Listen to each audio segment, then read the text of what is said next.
இயேசு கிறிஸ்துவின் விலையேறப்பெற்ற நாமத்தினாலே உங்கள் யாவரையும் வாழ்த்துகிறேன்.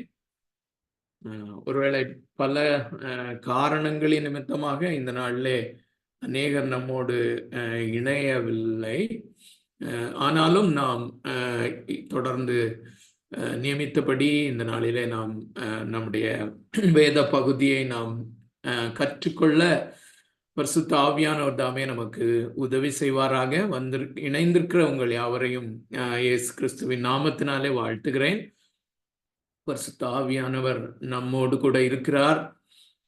நாம் இந்த தொடரை விடாதபடி இந்த நாளிலும் அவருடைய சமூகத்திலே நாம் தொடர்ந்து காணப்படுவோம். இந்த நாளிலே நம்ம ரோமருக்கு எழுதின நிருபம் 6வது அதிகாரம், ஒரு புதிய செக்ஷனுக்குள்ளால நம்ம போனோம். ஆனா இன்னைக்கு நிறைய பேர் இல்லவும் இல்லை. அதனால ஒரு சின்ன அறிமுகம் மாத்திரம் நம்ம கொடுத்து ரொம்ப சீக்கிரமாக முடிச்சிடலாம்.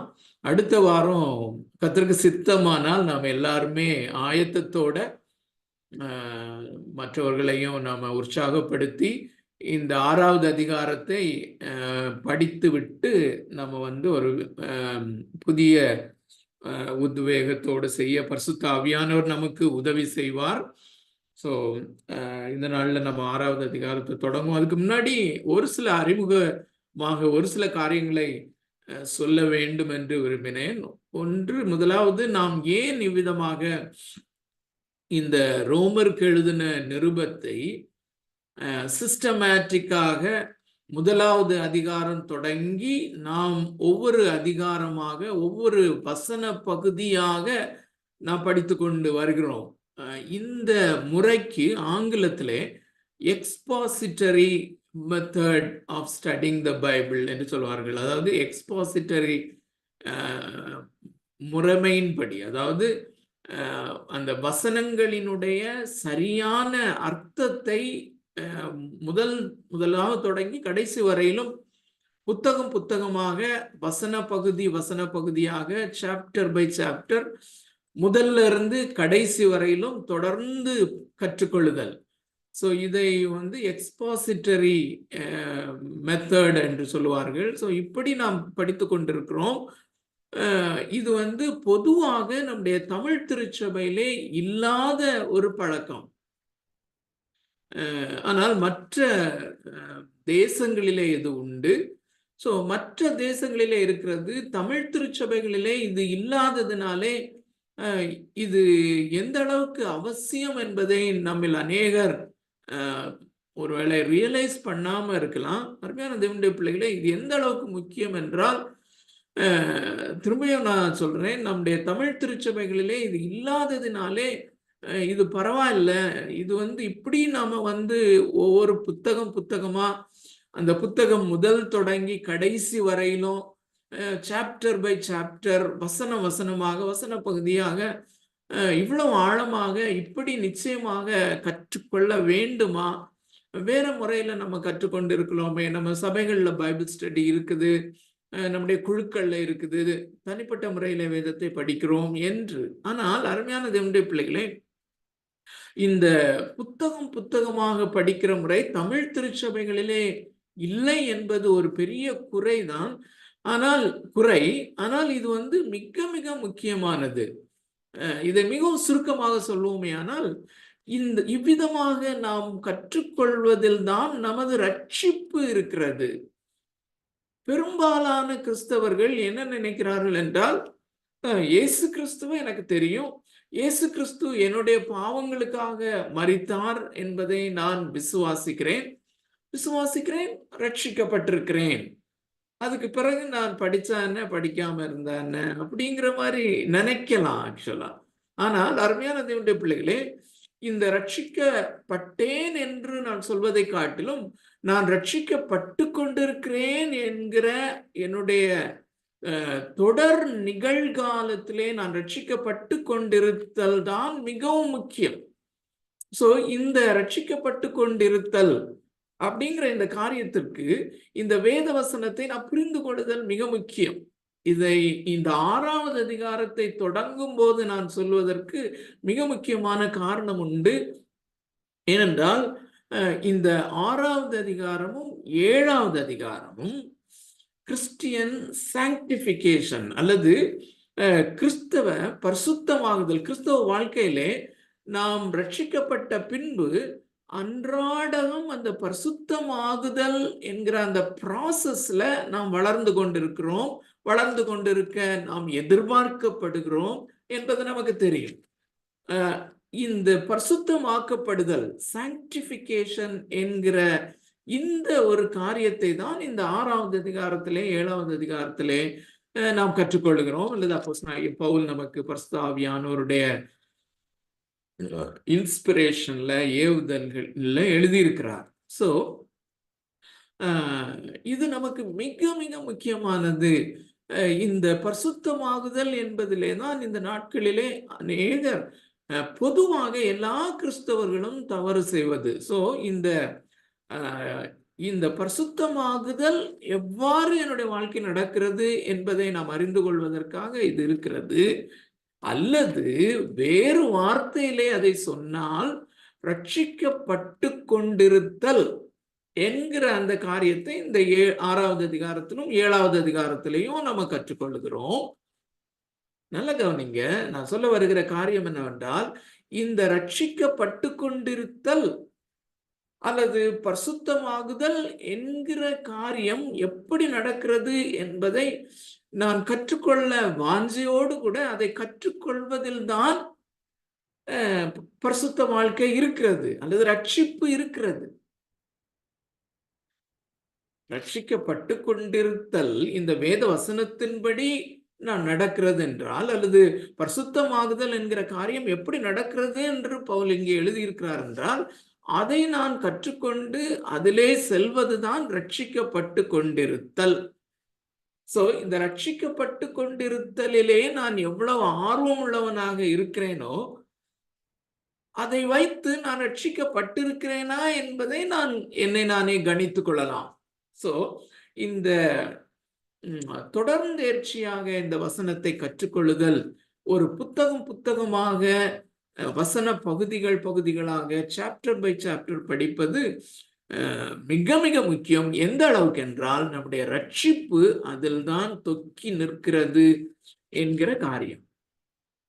அது மாத்திரம் இல்ல, ஒவ்வொரு வசனங்களினுடைய அர்த்தத்தை நாம் அந்த முழு வேதாகமத்தினுடைய அல்லது அந்த முழு புத்தகத்தினுடைய பின்னணியத்தில் தான் நாம் அதை அறிந்து கொள்ள முடியும். அருமையான தேவனுடைய பிள்ளைகளே, உதாரணமாக கடந்த வாரத்திலே நான் ஒரு வசனத்தை வாசித்து கொண்டிருக்கும் போது அதை இதுவரை நான் புரிந்து கொண்ட இதை காட்டிலும் அது இதுவரை நான் புரிந்து கொண்டிருந்தது அது தவறானது என்பதை நான் புரிந்து கொண்டேன். அதை மாத்திரம் மென்ஷன் பண்ண விரும்புகிறேன். இந்த கான்டெக்ஸ்ட்ல அது கொலோசியருக்கு எழுதின நிருபம் 1வது அதிகாரம் 27வது வசனத்துல இருக்கிறது. எல்லாருக்கும் இது தெரிந்த ஒரு வசனம் தான். அதுல கிறிஸ்துவானவர் 27வது வசனத்தினுடைய பிற்பகுதி, 27வது வசனத்தினுடைய பிற்பகுதி, கிறிஸ்துவானவர் மகிமை நம்பிக்கையாக உங்களுக்குள் இருப்பதே அந்த ரகசியம். சோ இந்த வசனத்தை நம்ம மேற்போக்கா பார்க்கும்போது கிறிஸ்துவானவர் மகிமையின் நம்பிக்கையாக எனக்குள்ளே இருப்பது, அதுதான் அந்த ரகசியம். அந்த ரகசியம் கிறிஸ்துவானவர் மகிமையின் நம்பிக்கையாக உங்களுக்குள் இருப்பது அந்த ரகசியம் என்பதே அந்த ரகசியம் சொல்றாரு. அப்ப நான் அதை படிக்கும்போது என்ன நினைப்பேன், கிறிஸ்துவானவர் எனது இருதயத்திலே மகிமை நம்பிக்கையாக இருப்பதுதான் அந்த ரகசியம். அதை குறித்து தான் அப்போஸ்தலனாகிய பவுல் எழுதுகிறாருன்னு. ஆனா மேலையும் கீழையும் உள்ள வசனத்துல அந்த பின்னணியத்திலே நான் படிப்போமே, ஆனால் கான்டெக்ஸ்ட் அப்படின்னு சொல்லி இங்கிலீஷ்ல சொல்றோம்ல, அந்த கான்டெக்ஸ்ட் படி நம்ம பார்த்தோம்னா அது ஆக்சுவலா என்னதுன்னா, உங்களுக்குள் அப்படின்னு சொல்றது என்னன்னா புறஜாதியாருக்குள். பவுல் அங்கே எழுதும்போது அப்போஸ்தலராகிய நாங்கள் என்று எழுதிவிட்டு நீங்கள் என்று எழுதும்போது கொலோசேயராகிய புறஜாதியார். சோ புறஜாதியாருக்குள்ளே கிறிஸ்து மகிமை நம்பிக்கையாக வெளிப்பட்டிருப்பதுதான் ரகசியம் என்று சொல்லுகிறார். இந்த ரகசியம் ஆதி காலங்களிலே அல்லது உலக தோற்றத்துக்கு முன்பதாகவே பிதாவுக்குள்ளே அது மறைந்திருந்தது. இப்பொழுது அது எனக்கு வெளிப்படுத்தப்பட்டிருக்கிறது, நான் அதை வெளிப்படுத்துகிறேன்.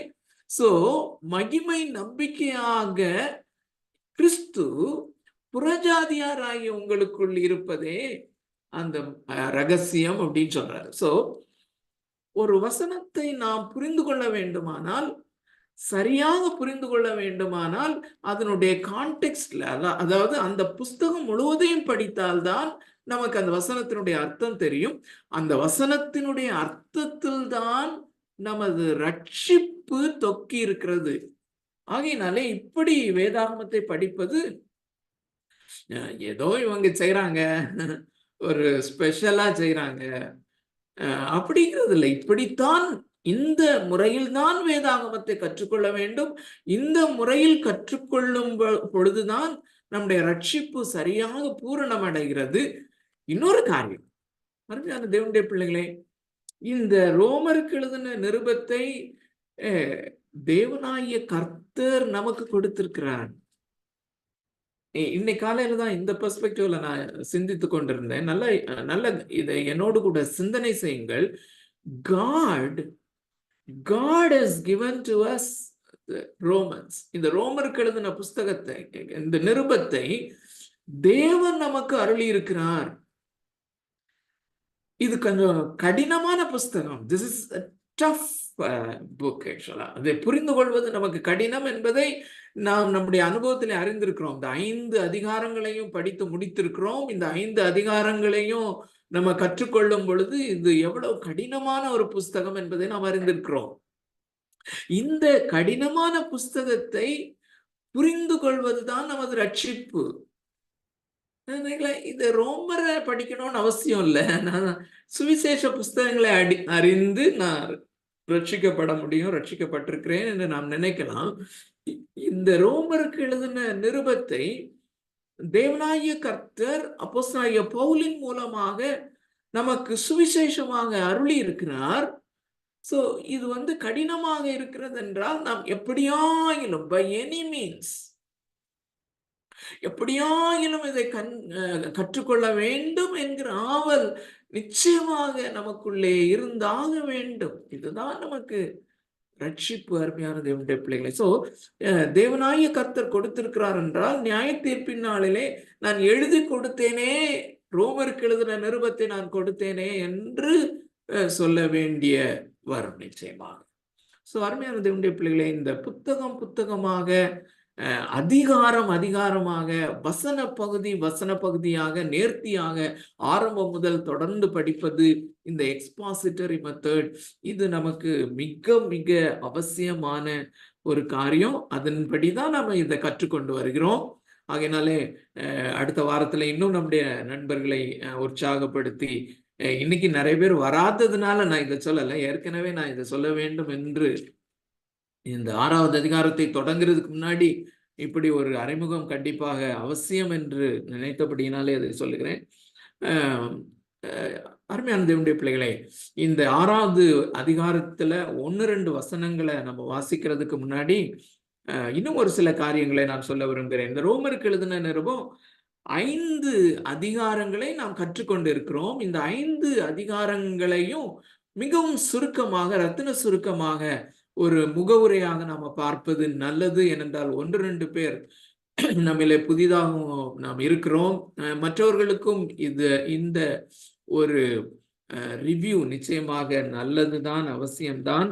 அருமையான தேவனுடைய பிள்ளைகளை, இதை நாம் அறிந்திருக்கிறோம். ரோமருக்கு எழுதின நிருபம்தான் சுவிசேஷம், ஒரு மனிதனை ரட்சிக்கிற சுவிசேஷம், தேவனுடைய உக்ர கோபாக்கினையிலிருந்து நம்மை ரட்சிக்கிற சுவிசேஷம் இதுதான், நரகத்திலிருந்து நம்மை ரட்சிக்கிற சுவிசேஷம் இதுதான் என்பதை நாம் அறிந்திருக்கிறோம். இதனுடைய மிக முக்கியமான கருப்பொருள், பாவியாகிய ஒரு மனுஷன் அல்லது பாவியான ஒரு மனுஷன் தேவனாலே நீதிமான் என்று பிரகடனப்படுத்தப்படுதல், அது விசுவாசத்தினாலே நீதிமானாக்கப்படுதல் என்பது மிக முக்கியமான கருப்பொருள் என்பதை நாம் அறிந்திருக்கிறோம். இந்த 1வது அதிகாரத்துல முதல் 15-16 வசனங்கள் இன்ட்ரோடக்ஷன்ல போயிருது. அதற்கு பின்பு 18வது வசனத்திலே ஏன் சுவிசேஷம் என்கிற காரியத்திலே அவர் ஆரம்பிக்கிறார். ஏனென்றால் மனிதர்கள் மேலே தேவ கோபாக்கினை வெளிப்படுத்தப்பட்டிருக்கிறது என்பதுதான் காரணம். அது 18வது வசனம். அதை தொடர்ந்து நல்ல கவனிங்க, 1வது அதிகாரம், 2வது அதிகாரம், 3வது அதிகாரம், 3வது அதிகாரத்தினுடைய 20வது வசனம் வரையிலும் மனிதன் மேல் தேவ கோபாக்கினை இருப்பதற்கான காரணம் அதை சொல்லுகிறார். அது என்ன? பாவம்.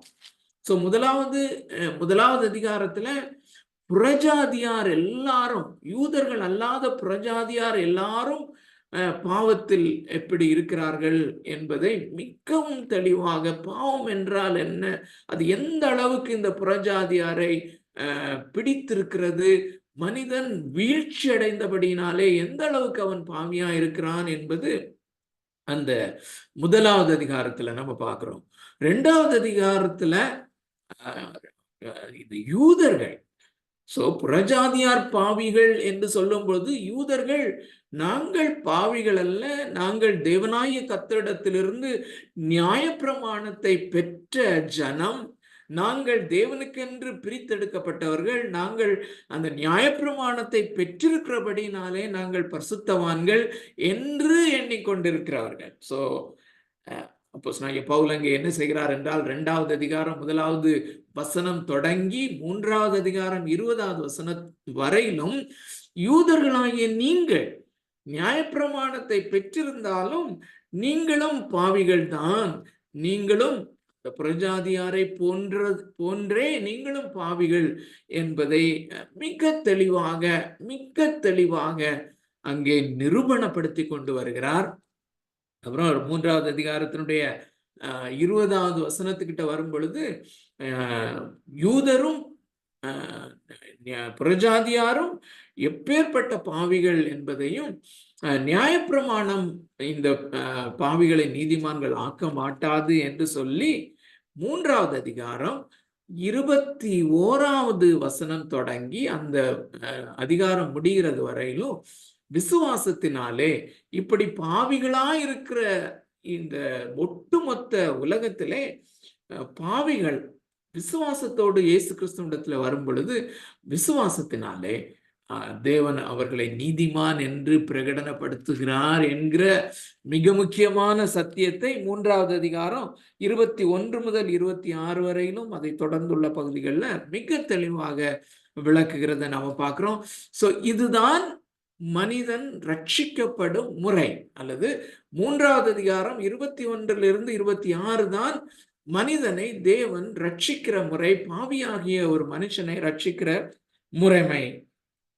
அது அழகாக விளக்கப்படுகிறத நம்ம பார்க்கிறோம். அதுக்கு பிறகு 4வது அதிகாரத்திலே இந்த விசுவாசத்தினாலே மாத்திரம் என்பதை அவர் மையப்படுத்தி, ஆபிரகாம் விசுவாசத்தினாலே நீதிமானாக்கப்பட்டான் என்பதை மைய கருத்தாக வைத்து விசுவாசத்தினாலே மாத்திரம்தான் நீதிமானாக்கப்பட முடியும், கிரியைகளினாலே அல்ல என்பதை 4வது அதிகாரம் முழுவதும் வலியுறுத்தினதை நம்ம தெளிவாக வசன பகுதியாக நம்ம கற்றுக்கொண்டோம். அதுக்கு பிறகு 5வது அதிகாரத்திலே வந்தோம், கிருபையினுடைய மேன்மையை பற்றி அவர் சொல்ல ஆரம்பித்தார். அல்லது இப்படி விசுவாசத்தினாலே நீதிமான் என்று தேவனால் பிரகடனப்படுத்தப்பட்ட ஒரு பாவியான மனுஷன் அவன் எப்படி கிருபைக்கு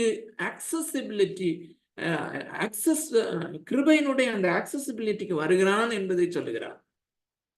அதை பிதாவினுடைய வீட்டிலே வருதல் அல்லது பரலோகத்திலேயே நாம் பிரவேசித்தல், பரலோகத்திலே பிதாவாகிய தேவன் இருக்கிறார், அங்கே கிருபையின் மேல் கிருபை இருக்கிறது, அந்த கிருபையின் மேல் கிருபை அடங்கி இருக்கிற அந்த பிதாவின் வீடாகிய அந்த பரலோகத்திலேயே நாம் பிரவேசிக்கும் ஸ்லாக்கியத்தை பெறுகிறோம், நம்முடைய ரட்சிப்பு நிச்சயப்படுத்தப்படுகிறது என்கிற காரியத்தை 5வது அதிகாரம் முழுவதும் நம்ம படிச்சோம். மிக முக்கியமாக அந்த கிருபையை நாம் பெற்றுக்கொள்கிறோம், கிருபையினுடைய மேன்மை என்ன என்று நாம் தொடர்ந்து கற்றுக்கொண்டு வந்தோம். ஸோ இந்த நாளிலே 6வது அதிகாரம் உங்களுடைய வேதாகமம் இருக்குமானால் தயவு கூர்ந்து நீங்கள் வேதத்தை திறந்து 6வது அதிகாரம் 1வது வசனத்திலிருந்து 14வது வசனம் வரையிலும் நான் உங்களுக்கு வாசிக்கிறேன். என்றால் இதுதான் ஒரு செக்ஷன்.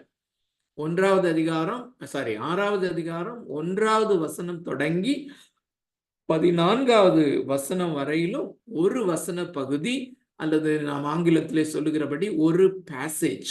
ஸோ இந்த பேசேஜை நான் வாசிக்கிறேன். நான் வாசிக்கும் போது அதை தொடர்ந்து பின்பற்றுங்கள். அதற்கு பின்பு ஒரு சிறிய அறிமுகம் இந்த வசன பகுதிக்கு, இந்த பேசேஜுக்கு மாத்திரம் கொடுத்து நம்ம முடிக்கலாம். 6வது அதிகாரம் 1வது வசனம் தொடங்கி நான் வாசிக்கிறேன். தயவு செய்து உங்களுடைய வேதாகமத்தை பின்பற்றுங்கள். ஆகையால் என்ன சொல்லுவோம்? கிருபை பெருகும்படிக்கு பாவத்திலே நிலை நிற்கலாம் என்று சொல்லுவோமோ? கூடாதே. பாவத்துக்கு மரித்த நாம் இனி அதிலே எப்படி பிழைப்போம்? கிறிஸ்து இயேசுவுக்குள்ளாக ஞானஸ்நானம் பெற்ற நாம் அனைவரும் அவருடைய மரணத்திற்குள்ளாக ஞானஸ்நானம் பெற்றதை அறியாமல் இருக்கிறீர்களா? மேலும் பிதாவின் மகிமையினாலே கிறிஸ்து மரித்தோரிலிருந்து எழுப்பப்பட்டது போல நாமும் புதிதான ஜீவன் உள்ளவர்களாய் நடந்து கொள்ளும்படிக்கு அவருடைய மரணத்திற்குள்ளாக்கும் ஞானஸ்நானத்தினாலே கிறிஸ்துவுடனே கூட அடக்கம் பண்ணப்பட்டோம். ஆதலால் அவருடைய மரணத்தின் சாயலில் நாம் இணைக்கப்பட்டவர்களானால் அவர் உயிர்த்தெழுதலின் சாயலிலும் இணைக்கப்பட்டிருப்போம். நாம் இனி பாவத்துக்கு ஊழியம் செய்யாதபடிக்கு பாவ சரீரம் ஒழிந்து போகும் பொருட்டாக நம்முடைய பழைய மனுஷன் அவரோட கூட சிலுவையில் அறையப்பட்டதென்று அறிந்திருக்கிறோம். மரித்தவன் பாவத்துக்கு நீங்கி விடுதலையாக்கப்பட்டிருக்கிறானே. ஆகையால் கிறிஸ்துவுடனே கூட நாம் மரித்தோமானால் அவருடனே கூட பிழைத்தும் இருப்போம் என்று நம்புகிறோம். மரித்தோரிலிருந்து எழுந்த கிறிஸ்து இனி மரிப்பதில்லை என்று அறிந்திருக்கிறோம். மரணம் இனி அவரை ஆண்டு கொள்வதில்லை. அவர் மரித்தது பாவத்திற்கென்று ஒரே தரம் மரித்தார். அவர் பிழைத்திருக்கிறது தேவனுக்கென்று பிழைத்திருக்கிறார். அப்படியே நீங்களும் உங்களை பாவத்திற்கு மரித்தவர்களாகவும் நம்முடைய கர்த்தராகிய இயேசு கிறிஸ்துவுக்குள் தேவனுக்கென்று பிழைத்திருக்கிறவர்களாகவும் எண்ணிக்கொள்ளுங்கள்.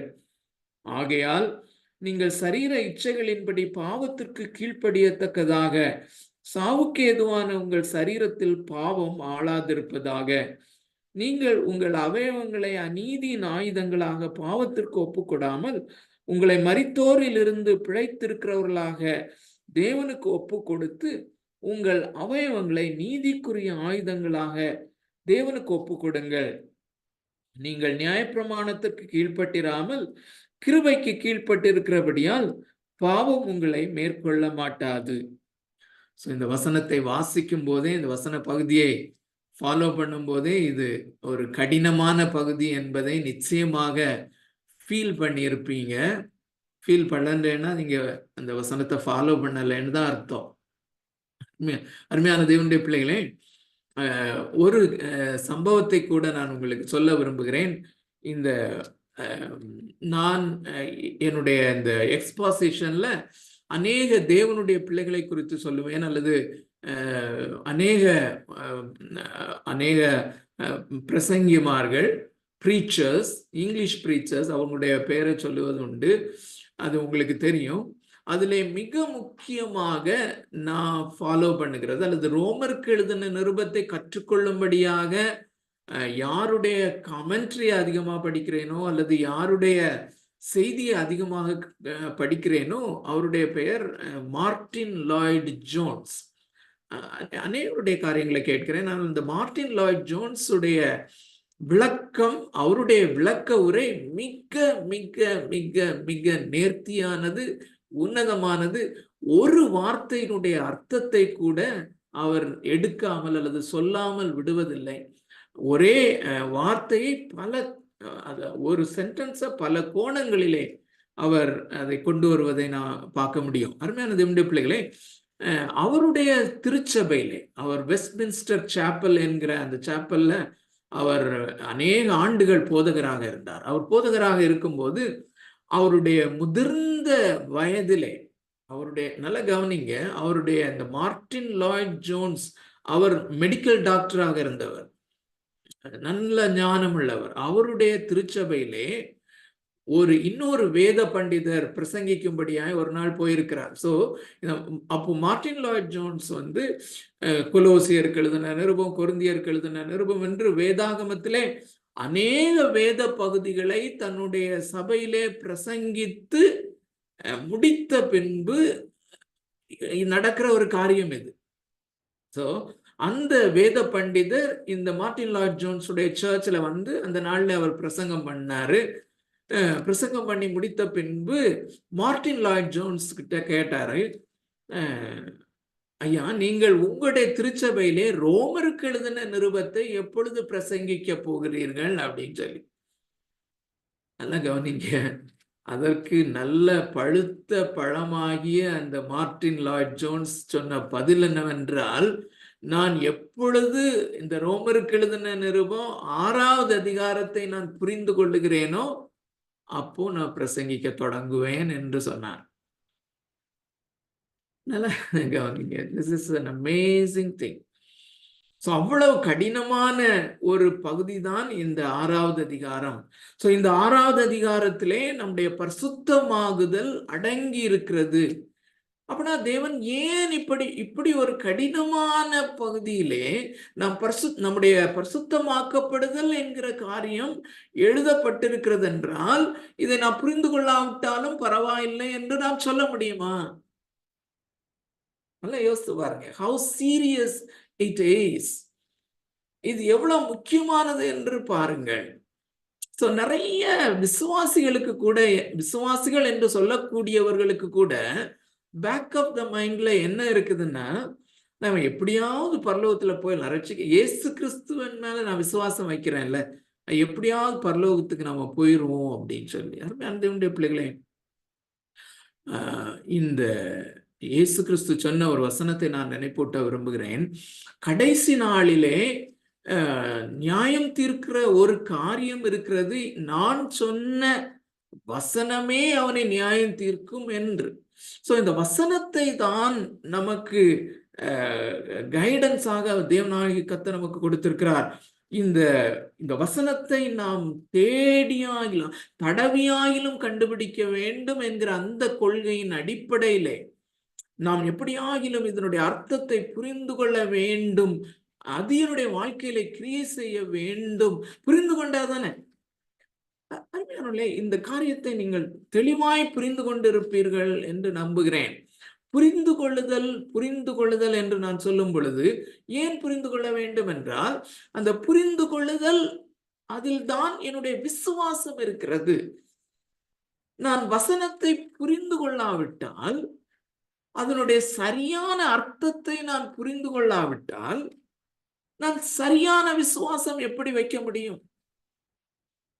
This is not an ordinary thing. தேவன் நமக்கு எழுதி கொடுத்திருக்கிறார் என்றால் அதிலே கடின உழைப்பு செய்து அதை நாம் புரிந்து கொள்ள முடியாது. ஆனால் மிக குறிப்பாக இந்த காலத்திலே வாழ்கிற நாம எந்த ஒரு எக்ஸ்கியூஸும் சொல்ல முடியாது. ஏனென்றால் நம்முடைய மொபைல்ஸ்ல எல்லாமே அவைலபிளா வருது. வெப்சைட்ஸ்ல இந்த தேவனுடைய அந்த மார்ட்டின் லாய்ட் ஜோன்ஸ் அவ்வளவு நேர்த்தியாக அந்த 6வது அதிகாரத்தை புரிந்து கொண்ட பின்பு அவர் இந்த ரோமருக்கு எழுதின நிருபத்தை பிரசங்கித்திருக்கிறார். அது நமக்கு அவைலபிளாக இருக்கிறது. ஆடியோ மெசேஜஸ் என்றால் எவ்வளவு பெரிய ஒரு வாக்கியத்தை நாம் பெற்றிருக்கிறோம். ஆகையினாலே கடைசி நாளிலே நாம் ஒரு எக்ஸ்கியூஸ் சொல்ல முடியாது என்பதற்காக நான் சொல்லுகிறேன். ஸோ கடினமான ஒரு பகுதி தான். ஆனால் வருகிற 2 அல்லது 3 வாரங்களாக நாம் இதை கற்று முடிக்க பரிசுத்த ஆவியானவர் நமக்கு உதவி செய்வாராக. ஆகையினால அடுத்த வாரத்திலிருந்து நம்ம வரும் பொழுது மிகவும் ஜபத்தோடு இந்த வேத பகுதியை திரும்ப திரும்ப வாசித்தவர்களாக நம்ம வருவோம். ஸோ இந்த நாளில் ஒரு கனெக்ஷனை மாத்திரம் நான் உங்களுக்கு காண்பிக்க விரும்புகிறேன். 5வது அதிகாரம் நல்லா கவனிங்க. இது எப்படி ஆரம்பிக்குதுன்னா, திரும்பியும் பாருங்க. 6வது அதிகாரத்தினுடைய முதல் வசனம் எப்படி ஆரம்பிக்குது? ஆகையால் என்ன சொல்லுவோம் அப்படின்னு சொல்லி. அப்படின்னா நமக்கு நல்லா தெரியும், இது 5வது அதிகாரத்துல நம்ம எங்க விட்டோமோ அங்கிருந்து அவர் தொடர்கிறார். ஒருவேளை 6வது அதிகாரத்திலே பரிசுத்தமாகுதல் என்பதை அவர் தொடங்கினாலும் மார்ட்டின் லாய்ட் ஜோன்ஸுடைய கூற்றுப்படி இது அவர் புதிதாக ஒரு சப்ஜெக்டை தொடங்கல. 5வது அதிகாரத்திலே அந்த ரட்சிப்பினுடைய பூரண நிச்சயம், அந்த கிருபையினுடைய பூரண நிச்சயத்தை பேசிக்கொண்டே வந்தவர் அதைத்தான் விரிவாக பேசுகிறார் என்று. அது முற்றிலும் உண்மை. ஆனால் அதுதான் பரிசுத்தமாகுதல். நல்ல கவனிங்க. 5வது அதிகாரத்திலே இந்த ரட்சிப்பின் பூரண நிச்சயம் அல்லது இந்த கிருபை அல்லது தேவனால் நீதிமான் என்று பிரகடனப்படுத்தப்பட்ட ஒரு மனுஷன் மேலே தேவனுடைய கிருபை அபரிதமாய் இருக்கிறது. ஆகையினாலே அவனுடைய ரட்சிப்பு பூரணமாய் உறுதிப்பட்டிருக்கிறது என்பதை மிகவும் எக்ஸைட்டடாக பேசினவர் 6வது அதிகாரத்திலையும் அதுதான் தொடர்கிறார் என்று மார்ட்டின் லாய்ட் ஜோன்ஸ் சொல்கிறார். 7வது அதிகாரத்திலும் அதைத்தான் தொடர்கிறார். 8வது அதிகாரத்திலையும் அதைத்தான் தொடர்கிறார். நான் என்ன சொல்லுகிறேன் என்றால், இந்த ரட்சிப்பினுடைய பூரண நிச்சயத்தை, அந்த நிச்சயத்தினால் வருகிற சந்தோஷத்தை, மகிழ்ச்சியை நாம் ஒவ்வொரு நாளும் அனுபவித்து வாழ்வது இருக்கிறது அல்லவா, இதுதான் பரிசுத்தமாகுதலுக்கு அடிப்படையான காரியம். அதனால 2 முறையிலையும் இந்த வேதாகமத்தின் இந்த பகுதியை நாம் பார்ப்பது தவறல்ல. ஒன்று, இதுதான் பரிசுத்தமாக்கப்படுதல் அல்லது சாங்டிபிகேஷன்.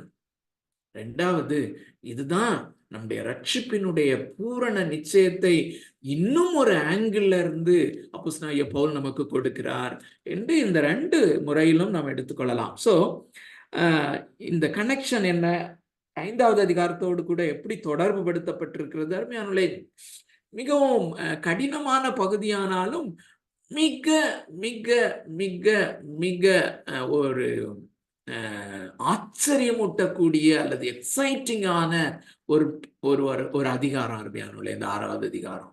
6 மட்டும் இல்லை, 5 அப்படிதான். ஆகையினாலே நான் இன்னைக்கு ரொம்ப ஒரு எதிர்பார்ப்போட தான் வந்தேன். ஆனால் இன்னைக்கு நிறைய பேர் வர முடியல. பரவாயில்ல, தட் இஸ் ஓகே. நான் ரொம்ப எக்ஸைட்டடா இருக்கிறேன். ஆனாலும் முழுமையா பண்ண முடியாது. தொடங்கி நம்ம முடிப்போம். அருமையான தேவனுடைய பிள்ளைகளே, இந்த நல்ல கவனிங்க. 5வது அதிகாரம் 12வது வசனம் தொடங்கி அந்த அதிகாரம் முடிகிறது வரையிலும் 21வது வசனம் வரையிலும் அடிப்படையாக அவர் எதை போதித்துக் கொண்டிருந்தார் என்பதை நாம் கற்றோம். என்ன,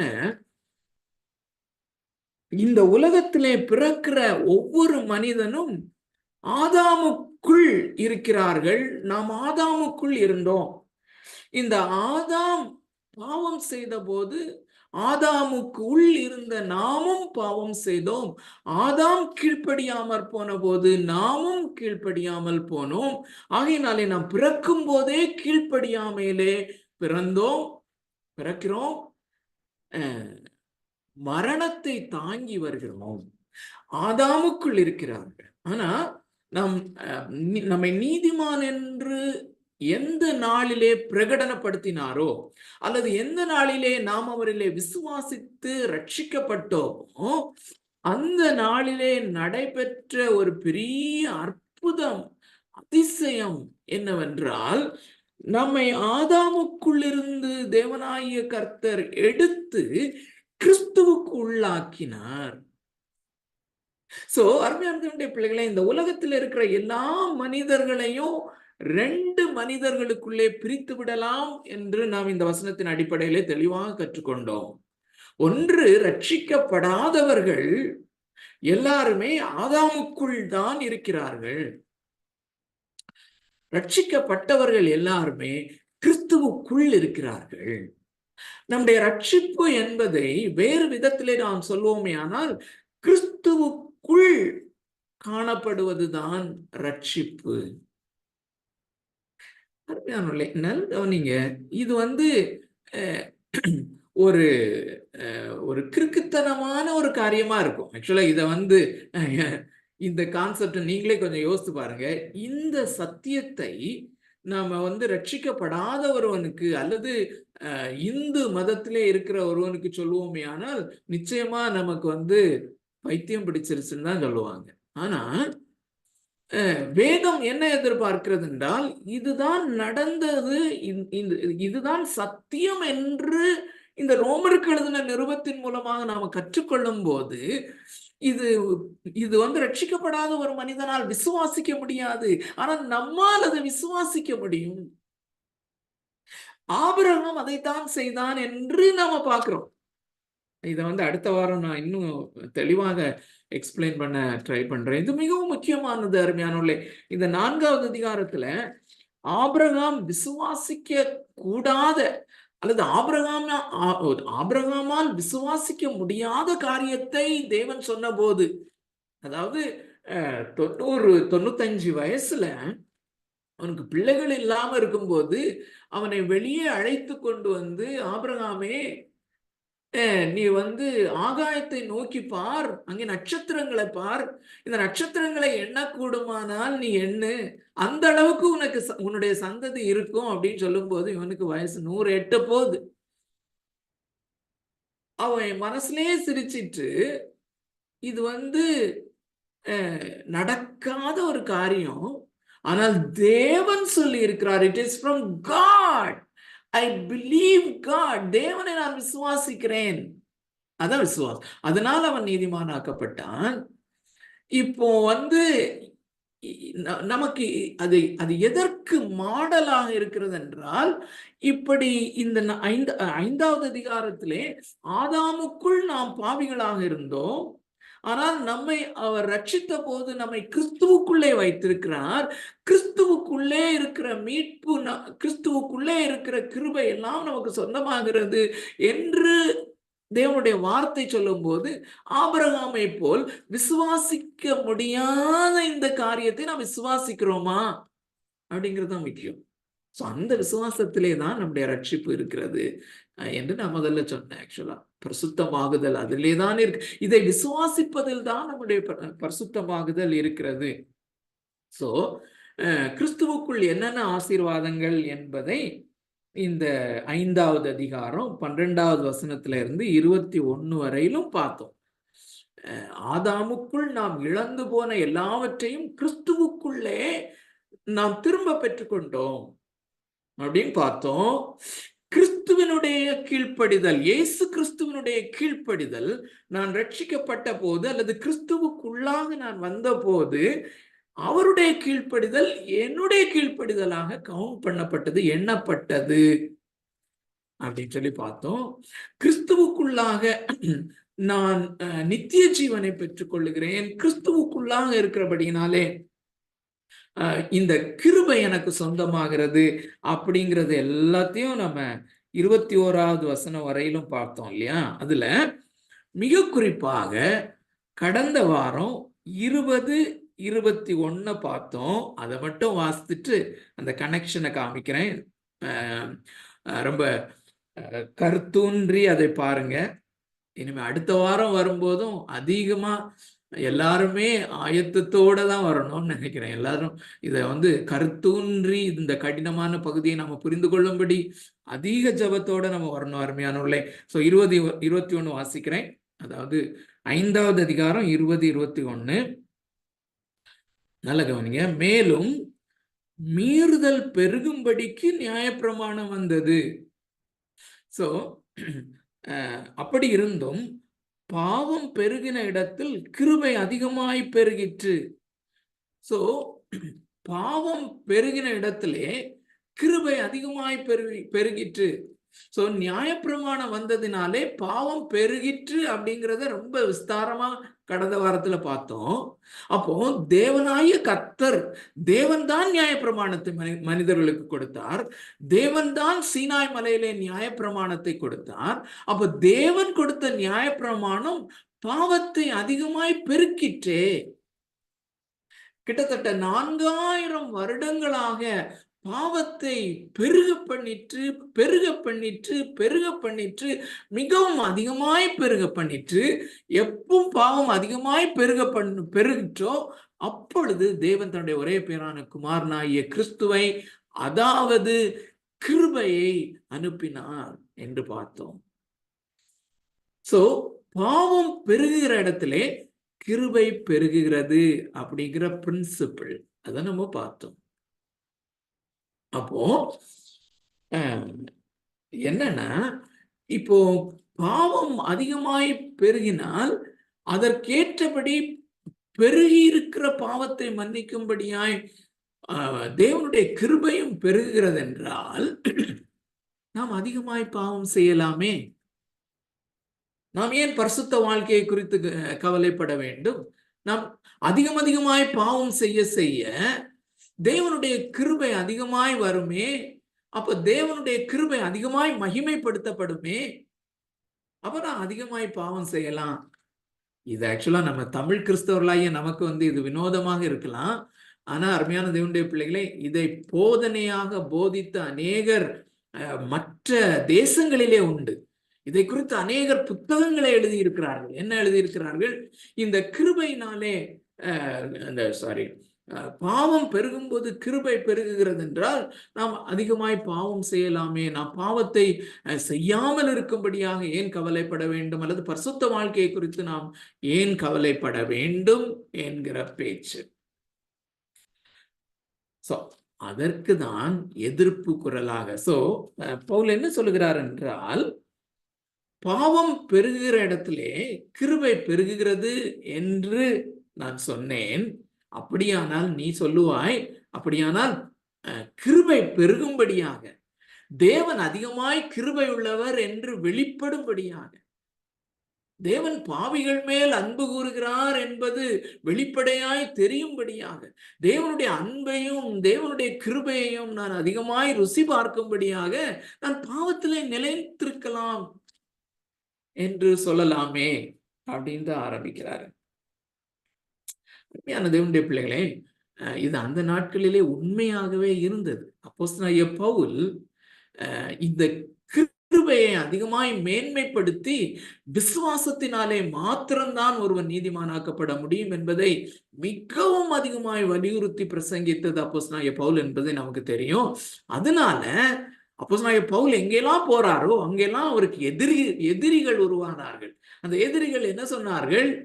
சபையிலே என்ன காரியத்தை பரப்பினார்கள் என்றால், இந்த பவுல் இப்படி விசுவாசத்தினாலே நீதிமானாக்கப்படுதல் கிருபையினாலே மாத்திரம் என்று அவன் பிரசங்கிப்பதினாலே அவன் பரிசுத்த வாழ்க்கையில குறித்து அவன் கவலைப்படவில்லை. அல்லது நீங்கள் எப்படி வேண்டுமானாலும் வாழ்ந்து கொள்ளலாம், நீங்கள் விரும்பியபடி வாழ்ந்து கொள்ளலாம். அதற்கு ஆங்கிலத்தில் ஒரு நல்ல வார்த்தை சொல்லுவார்கள், ஆன்டினோமியனிசம் அல்லது லாலெஸ்னஸ்.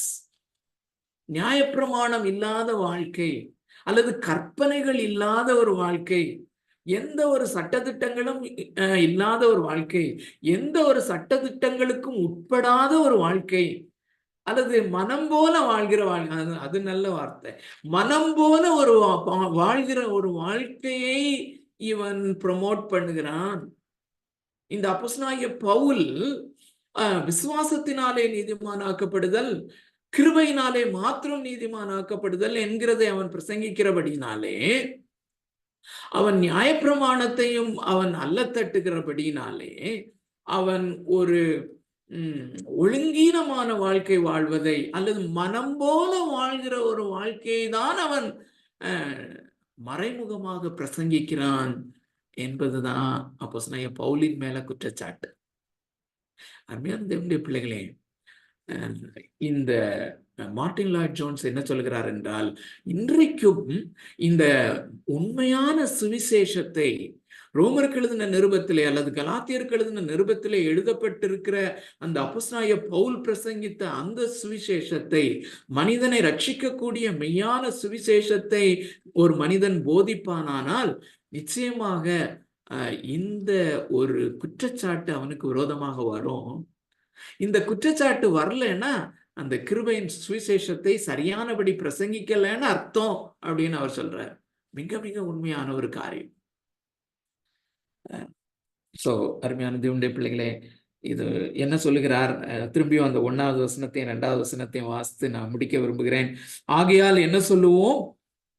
கிருபை பெருகும்படிக்கு பாவத்திலே நிலைநிற்கலாம் என்று சொல்லுவோமோ? கூடாதே. இது ஆக்சுவலா நம்ம வாசிக்கும் போது சாதாரணமா வாசிப்போம். ஆனா இந்த 2 வசனத்திலையும், முதல் 2 வசனத்திலையும் அப்போஸ்தலனாகிய பவுலினுடைய ஒரு பெரிய இமோஷன் இருக்கிறது அதுல. அதுல தமிழ் வேதாகமத்துல பாவத்திலே நிலைநிற்கலாம் என்று சொல்லுவோமோ கூடாதே அப்படின்னு போட்டிருக்கு. ஆனால் ஆங்கில வேர்ஷன்ஸ் நீங்க பார்த்தீங்கன்னா நிறைய டிஃப்ரெண்ட் வேர்ஷன்ஸ் இருக்கும். சிலதுல வந்து காட் ஃபர்பிட் அப்படிங்கிறது இருக்கும். அது வந்து ஒரு பழமொழி சொல் போல யூஸ் பண்ற ஒரு காரியம். காட் ஃபர்பிட், தேவன் தாமே மன்னிப்பாராக, அப்படி ஒருபோதும் சொல்லக்கூடாது. அல்லது இன்னொரு வேர்ஷன்ல சொல்ல போனா அதனுடைய பெயர் முதலாய் சொல்லப்படவும் கூடாது, இப்படிப்பட்ட ஒரு கேள்வி நம்மள எழும்பவும் கூடாது அப்படிங்கிற மாதிரி அவர் ரொம்ப ஒரு ஒரு கோபாவேசத்தோடு அல்லது ஒரு பெரிய உணர்ச்சி பூர்வமாக அதை சொல்கிறத நம்ம பார்க்கிறோம். 2வது வசனம், பாவத்துக்கு மரித்த நாம் இனி அதுல எப்படி பிழைப்போம்? அவர் என்ன சொல்லுகிறார் என்றால், நாம் கிறிஸ்துவுக்குள்ளே இருக்கிறபடினாலே நாம் பாவத்துக்கு மரித்தவர்களா இருக்கிறோம். இது வந்து மிக மிக மிக மிக மிக முக்கியமான சத்தியம், அருமையான தேவனுடைய பிள்ளைகளே.